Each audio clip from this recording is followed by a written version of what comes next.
দাদা আসেন কত দূর আসছে তোমার বাড়ি? না আমরা সিটি আছি তো আমরা ভারতেই যাব, আমরা ভারতের বাসিন্দা,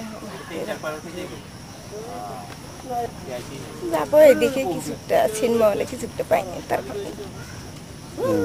স্বামীরা যদি যায় তা তো বাধ্য স্ত্রী যাইতে, তার কারণে তো যাবো, শ্বশুর যাবে। জন্মভূমি তো বাংলাদেশে হয়েছে, তেমন করে বাবা মা কি আর সারা জীবন যদি মেয়েটা যদি বাবা মার ঘরে থাকতে হয় তো তার স্বামীর ঘরে যাইতে হয়, স্বামী যদি যায় তাহলে তো জয় খেলে উঠতে পাইনি। তার কারণে আমরা ওইদিকে আমাদের নিয়ে যাবে তো আমরা ওইদিকেই যাবো।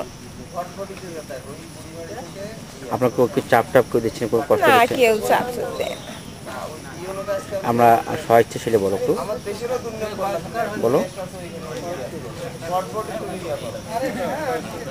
সবাই আমার পরিবারের 6 জন আছে, সবাই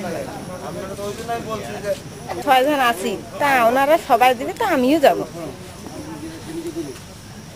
ওই যে আগের কথাটা বললাম না আমি, যে বাংলাদেশের জন্মভূমি বলতে হবে একটু, সকল মায়া মমতা ত্যাগ করে যাইতে হচ্ছে এগুলো বলতে হবে তো।